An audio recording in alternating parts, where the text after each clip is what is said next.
Today we're diving into 5 epic food adventures that you can try when you visit Tokyo that are also bookable on byfood.com. And these are all experiences and tours that I've actually tried here in Tokyo that I thought were super fun. So I've summed them up all for you today. And before we get into it, I have to say, I think one of the reasons why I think food tours and experiences are super fun and really surprisingly worth it is because you really get this more of a local guide or local expert who knows a lot about whatever it is that you're interested in trying in Tokyo. You're also able to ask them questions about Japanese culture, so you really get this more in-depth knowledge and information when you're traveling. And I feel like it's a more personalized experience rather than just trying to wing it through the city. Even me as a local in Tokyo, I've actually learned a lot from guides who've taken me around the city. So I really do recommend giving them a try. And if you're gonna try some, these are 5 that I really enjoyed. But before we get into it, don't forget to subscribe for more great Tokyo and Japan tips like these. All right, let's get started.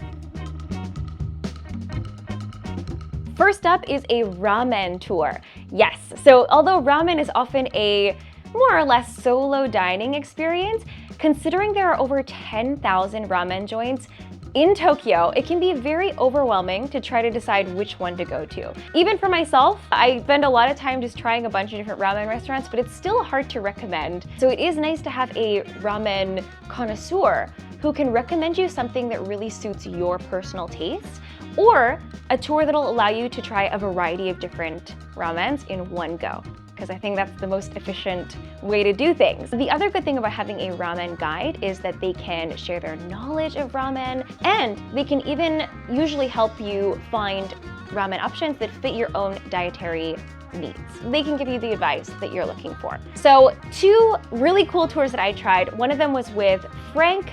He's our in-house ramen expert. And what I liked about his tour is that he has a setup where you can try mini bowls of ramen at several different restaurants. And I think this is genius because if you're short on time, let's say you only have a day in Tokyo, you wanna eat as many different kinds of ramen as you can within a few hours. So mini bowls is just definitely the way to go. So definitely recommend that. And the other ramen tour that I tried was with Brian.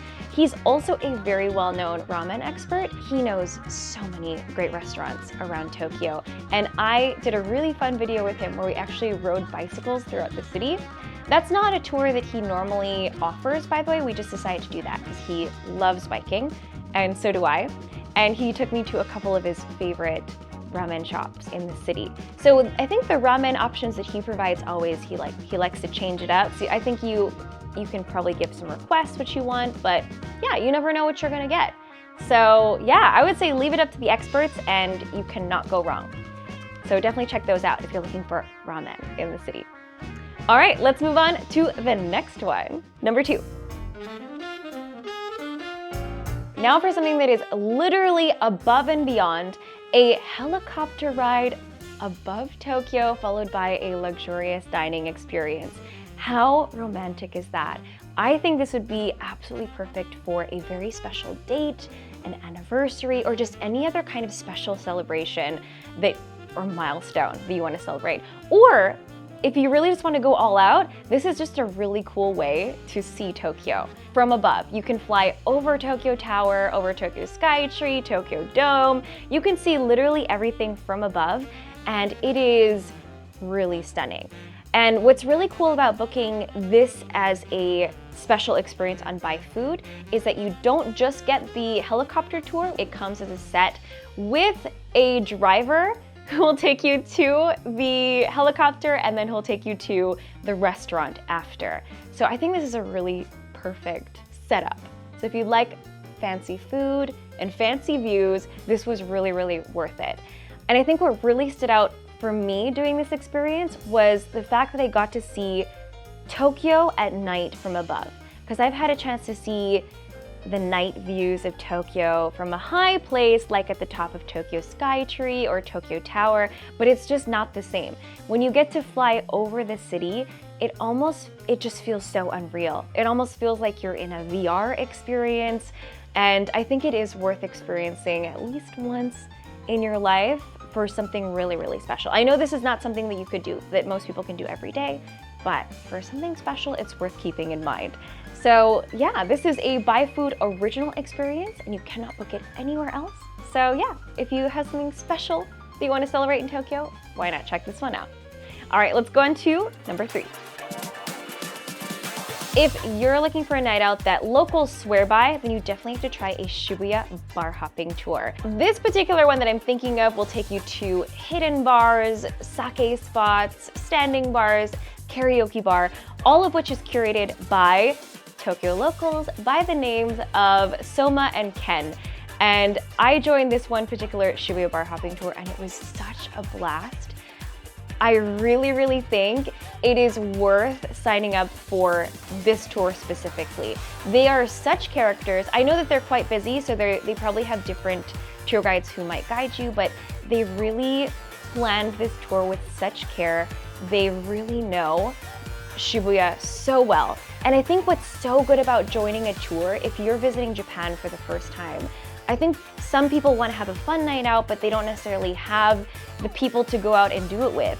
And a night out is a lot more fun with friends. So if you want to meet people, you can also meet them on the tour. You know, there's other people joining, people to drink with, and then local guides who are just so much fun will teach you about Japanese culture and they'll just take you out for a fun time. And that's what I experienced on this tour. I went and did karaoke. I sampled a bunch of different sakes. It was so much fun. So I definitely cannot recommend enough a bar hopping tour in Tokyo. I also did another fun one that was not in Shibuya, it was in Shimbashi, where I did a snack bar hopping tour. And Japanese snack bars are a very traditional local style of pub that usually has one lady who handles the counter, and she's known as the mama-san, or the mom. And she takes care of all the customers. It's usually a very kind of intimate sort of experiences because the bars are so small. So usually it's something that it's a bit hard to open these like doors and go into if you're a foreigner traveling for the first time. You sort of need an in. So that's why it was really nice to have a guide take me around to the snack bars that he personally knows. So that was really fun as well. I definitely recommend both of those tours. Check them out and when you're in Tokyo for a super fun night out. All right, on to the next one. If you've ever wanted to experience a day in the life of a Japanese sushi chef, then you definitely need to try this tour that I tried in Tsukiji, where a local Japanese sushi chef actually guides you around Tsukiji and takes you through the process of selecting the fresh fish of the day, which is really the start to any sushi chef's day, as they would go to the market and start the day by selecting the freshest fish that's available, the ones that he believes will be the best tasting of the day. And then you take all of your ingredients back after a little bit of shopping to his restaurant, which was really cozy. And there he will teach you how to make sushi from scratch. And I think you'll be surprised when you try it yourself that it is a little bit more challenging than it looks. It's not impossible to do on the first try. I think you'll just notice that it won't look as professional as you would like it to be. But that's the process, isn't it? Because Japanese sushi chefs, they train for years and years before they can even become a sushi chef.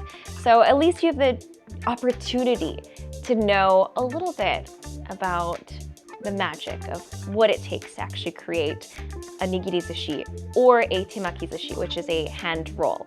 So that was a really cool experience. And after you've tried your hand at making sushi, you get to try the beautiful meal that you helped create. And I think that is really a memorable experience.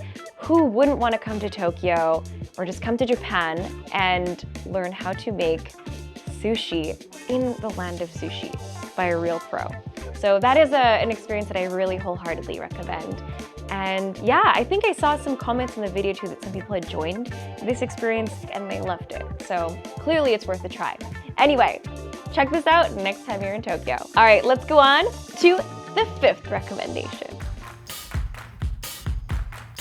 Speaking of restaurants and experiences that are must try, that you can only try in Japan, is a Sumo Restaurant wrestling experience. This is a restaurant where you can try the food that sumo wrestlers actually eat, called chanko nabe, which is a kind of hot pot that is said to maintain the strength and the, the energy needed by athletes like sumo wrestlers. It's got chicken and other vegetables. It's very hearty, and they will eat a lot of it. The other food that you can try there is called tonkatsu, which, as many of you might know, is a deep-fried pork cutlet. But the reason why sumo wrestlers eat it, and a lot of other athletes for that matter, is because katsu is a convenient play on words, where katsu means cutlet, but it also is the Japanese word for to win. So athletes use it when they want to win a match, want to win a game, and you can also try that at this restaurant. But the main attraction of this restaurant, I think, is not just the food, it's the fact that you can actually wrestle real-life sumo wrestlers. The restaurant itself is run by retired sumo wrestlers. So they are not actively doing sumo official matches anymore, but they still are training and maintaining their strength at the restaurant. And I did have a chance to experience wrestling one of these sumo wrestlers when I went there. It was an unforgettable experience. For one, women are not actually permitted to do sumo wrestling. It's a male-only sport in Japan, so this is not an experience that women would get to do outside of this restaurant. So I had the very special honor of getting to wrestle with a sumo wrestler, and it is more difficult than you would expect. When I tried, I just ran at them with my full strength, but what was really remarkable to me that I will never forget is that you run into them and they are very soft, as you would imagine, but you kind of just are, for a moment, a little bit enveloped in them, but also they are a boulder. They're hard as rock. They are pure muscle underneath the cushion, and it is for me, that was a very special experience. They're soft but unmovable, and I would love to see as many people as possible go to this restaurant and just give it a try. Anyway, I thought that was a really, really fun, once-in-a-lifetime experience. So if you're in Tokyo, this restaurant is near the sumo district of Ryogoku. So very authentic. And I think the last reason that you would want to book this experience is just that sometimes the actual sumo matches are hard to book, and they're quite long, very rigid, also very cool to experience once in your life. But if you just want to go for a lunch and a cool experience or a dinner, this is my go-to, I would say. Anyway, definitely give this a try. All of this is bookable on byfood.com. Before we go, I have one last bonus experience. Here we go. This last bonus tour that I just had to include is, of course, my very own tour. I actually, for those of you who don't know, I have my own Harajuku tour where I take my guests through Takeshita Street in Harajuku, and then we also go for not only street foods, but a lovely sit-down dinner experience where I teach all of you guys how to make okonomiyaki, which is a savory pancake, and we eat, drink, be merry. It's just a really fun time to just kind of chat, and I love to share my own personal experiences and stories about living in Tokyo. The reason why I feel like I have to include this is because I personally, after starting this tour, have had so much fun doing it. I love meeting all of these new people. I get a chance to meet a lot of you guys. So it's really nice to put some faces to the comments even. It's nice to be able to see who is actually watching the videos, and yeah, it's been really a rewarding experience for me and so much fun. So if you guys are interested in having just a really fun experience in Tokyo, everything that I've listed today is super fun, but so is my tour. So if you'd like to come say hi, please do not hesitate to check out my booking page on byfood.com. That's basically all of my main Tokyo tour and experience recommendations that I really enjoyed. So yeah, I hope you will check those out next time you're in Tokyo, and please let me know down in the comments below if you've tried any of them. If you did, which one was your favorite? And if you have any tours or original experiences that you would like to try if it existed, because byFood also often curates their own original tours, so who knows, maybe your wild idea could become a real tour experience. So feel free to share those wild ideas in the comments down below. And yeah, as always, I hope this was useful for you guys. If you like this video, please give us a thumbs up. Don't forget to share with your friends who are coming to Tokyo or Japan in general. And don't forget to subscribe. And we'll see you guys very soon in another video. Thanks, guys. Bye. If you enjoyed this video, click the photos on the left for more. And click the one on the right to learn more about byFood and book your own Japan adventures.